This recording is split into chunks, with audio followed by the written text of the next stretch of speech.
Hello everyone, it's your boy Rage, and in this video I will be going over two characters in a versus match. These two characters being Aizen and Yhwach. Before I get into the video, if you guys could please leave a like and subscribe to my channel, I appreciate every little support I get, thank you.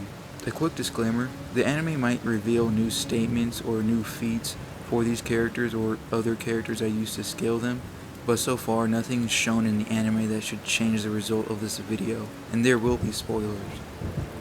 Aizen and Yhwach at one point or another have played a big role in the story of Bleach, whether it's messing with the mind of Ichigo or planning on undoing the Soul King's rule of the world by taking over his position to change the world of Bleach. Aizen and Yhwach both have interesting similarities.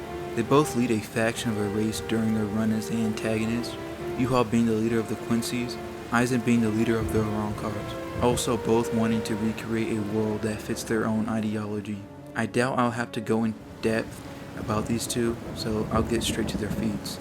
To start off with Aizen, his betrayal of the Soul Reaper shows us the difference between him and a captain level character, with Ichigo seeing Aizen put down Sajin so easily, saying that even though they're both captains, there's a big difference in power between them. Before this, we see him one-shot Toshiro and Bankai, Toshiro being a prodigy and hyped up by someone like Shunsui, who was known to be an exceptional Soul Reaper by Yamamoto. Even as a lieutenant, Aizen said and shown to be gifted with powers. In the novel Camp for Your Own World, when Aizen first meets Tozen notes Aizen feels like he's oozing with overwhelming power. In the Arrancar arc, he easily forced Grimmjow to his knees with the flex of his spiritual pressure. This act seems to terrify the rest of the Espada. The fact that he's able to easily soul crush characters at the level of Grimmjow being able to destroy Las Noches, he might be able to even soul crush characters even higher than Grimmjow's level. Skipping a bit later to Fake Karakura Town, there are a few things in this section that give us what Aizen's power is really like. We get a monologue of Ging talking about Aizen's powers. He says that his abilities are far beyond any precaution. So in other words, you can't prepare to fight against his power. Ging also notes something that people blow out of the water. He says that all the Espada work together because of Aizen's power. People take this as the Espada were scared of Aizen, therefore they worked for him. That's not what Ging says. Ging says they agreed to work with one another. In other words, Aizen had to force the Espada to work with one another and not for him. I'm not saying all the Espada didn't fear him. There's obviously some who did, but to say all is kinda wrong. Stark worked for Aizen because he gave him friends. Halibel worked for him because he saved her in her fraction. Zamari views Aizen as a god, and Aizen gave Ukiura a purpose in a way. Aizen didn't go up to every Espada, beat them up, and force them to work with him or die. Another example of this is the fact Halibel attacked Aizen when he turned on her. She was also willing to attack Yamamoto and fight against Yhwach and his army by herself. So to act like every Espada was scared of Aizen is kinda wrong. That being said, Aizen should be stronger than all of them combined. Before knocking down Halibel, Aizen tells her that all the Espada are not just inferior, but incredibly inferior to himself. The combined might of the Espada should be no match for Aizen. People write this off as if he was talking about just the top 3, which isn't the case. He says all you Espada, not you top 3 Espada. He proceeds to one-shot 4 visors and 4 captains. Granted, they were tired and just got done fighting the Espada, which is noted by Ichigo. They did almost pull up a win against Aizen, but at the same time you could argue he wasn't trying at the time, which when he does, he one-shots Shunsui, Toshiro, Shinji, and Soifon all at the same time. Another thing to note is Aizen being able to negate or overpower abilities. This feat is kinda weird. The only time he does this is against Soifon, who is probably the most exhausted out of everyone. She used her Bankai twice in one day when she said she could only use it once every 3 days. She also lost her arm as well, so she probably has less than half of her strength or power. The reason I bring this up is because Aizen doesn't do it again, not to Shunsui, Shinji, Toshiro, or the other captains. Maybe it can only be done on abilities that are inflicted on the body internally. This statement gets over exaggerated in what I believe is the biggest misinterpreted statement in Bleach, but I'll get to it in another video. All I'm saying is that it's suspicious that the only person he does it to is the most worn out person there. I'm confident that this was Aizen since Ichigo was watching them fight, and I doubt he would sit there and watch them beat up Momo or fight the air without saying anything. Aizen then takes Yamamoto's Kita with only taking a few scratches from it. At the same time, you could argue the Kita was nerfed due to Yamamoto's state at the time. He gets in a tussle with Isshin, which, I mean, there really isn't anything to say about it or note. I think this would just be a feat for Isshin than Aizen. To sum up Aizen's part, he's clearly above the Gote and visors that appear in the fake Karakura town, with exceptions like Yamamoto, or maybe Bankai Shunsui. I don't think he's above the Gote as a whole. What I mean by this is, I don't think if he fought all the Gote 13 fully recovered, even without Yamamoto, I don't think Aizen could win, at least power-wise, especially since he didn't want to fight Kenpachi without fusing with the Hogyoku, and obviously I think he would with Kyoka. He's clearly above the Espada combined. I don't think I need to go into it that deep. I know some people think Aizen doesn't know about second release Ukiura, which even if he doesn't, you could argue he's above him either way. We know Aizen was expecting to fight Vasto Ichigo when he predicted Ichigo and coming to fake Karakura town. He was even going to kill Ichigo's friends and hang them around the town for Ichigo to see so he'd go into Vasto and then develop his powers even more. He should definitely be Vasto level in base, if not higher. We know from the novels it takes about Vasto level to be able to cut through Baragon's Respira due to Kenpachi's fight with Cien, and we all know Baragon couldn't just go up to Aizen and use Respira on him, or else Baragon would have a long time ago. In Camp for Your Own World, it said or confirmed that Baragon, before he became an Arrancar, he had senescence, which would mean he had it in the fight against Aizen, and we saw how that went down. So for Aizen, he's around Vasto level. He isn't quite Yamamoto level since the data books say he's no real threat to Yamamoto. This could be Yamamoto in base without Zanpakuto, but the novels do say that Aizen is still on another level compared to the captains after their training and battle in the 1,000-Year Blood War, with exceptions like Kenpachi. His abilities range from his Shikai ability, Kyoka, being efficient in Kido and his mind and tactics, who's almost on the level of Kisuke. He should be efficient or mastered in all 4 ways of the Shinigami, Zanjutsu, Kido, Shunpo, and Hakuto. For Yhwach's feats, I'm going to give Royd's feats to Yhwach, since Yhwach confirms to be stronger than Royd, and I don't think anyone thinks Yhwach is weaker than Royd. Even if you think he gets amped when he adopts Yhwach's appearance, he bare minimum could do just as good, if not a bit better than Royd. Yhwach, before we see anything from him, is told to us that he's a huge threat to the point that it's said Yamamoto wasn't able to kill him even with Bankai. I believe this alludes to Yhwach having some sort of immortality due to the poem or prophecy Yhwach tells Uryu.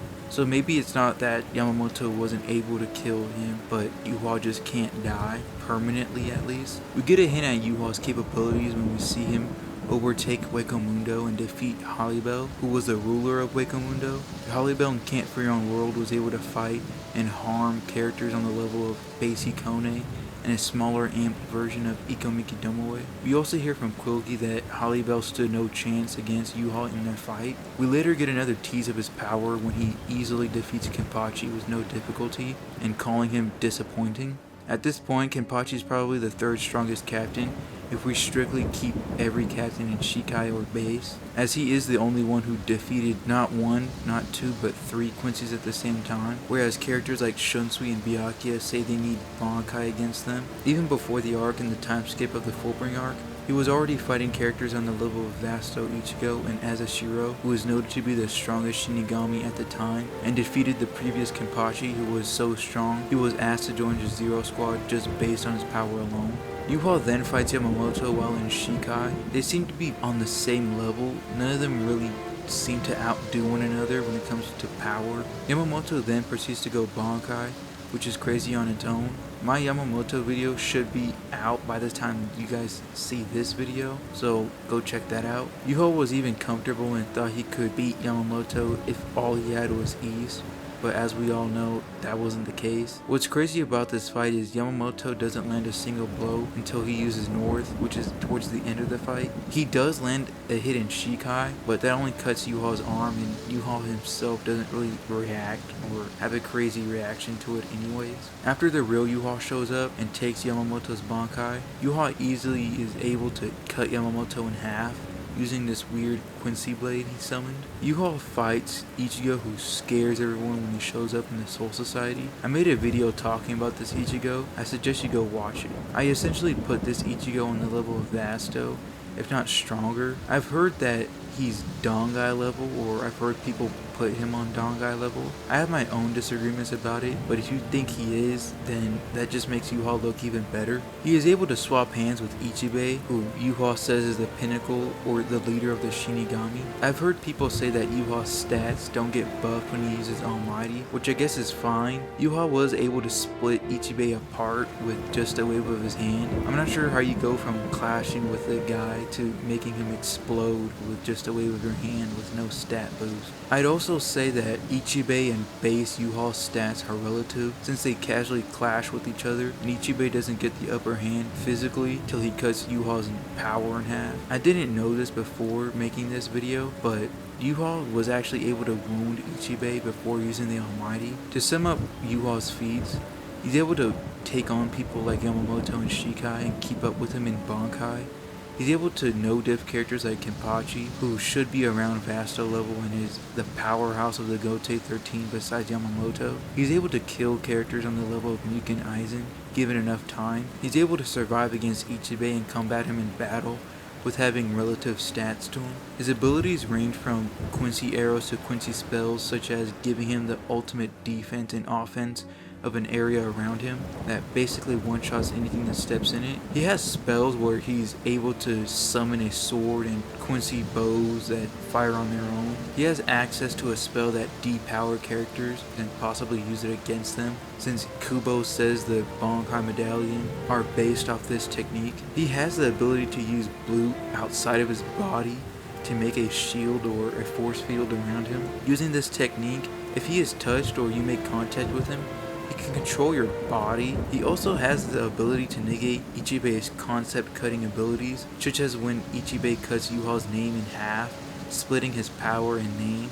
Yhwach gains it back using his Quincy abilities or some kind of spell. He should have the ability to peel away the surrounding Reiatsu to buff himself, or the slave ability, the same as Kugi's, but I won't grant him these abilities since it's most likely not in his character for him to use this, and we haven't seen him use it, so he might not be able to. To compare Yhwach and Aizen, I'd say Yhwach is superior in stats, such as strength, speed, durability, etc. Maybe you could argue they are relative if you think Aizen is relative to Shikai Yamamoto in terms of stats, but I'd still give the edge to Yhwach. In terms of abilities, I'd say Aizen is more versatile due to him at least mastered all 4 ways a Shinigami fights. In Kido, assuming Aizen can use up to number 90 for both Hado and Bakudo, he should at least have 180 different Kido spells at his disposal. Add on top of that the Shunpo techniques and Zanjutsu techniques, as well as Hakuda. He should have more techniques than Yhwach. Even if you want to relegate him to Kido due to his character only using Kido,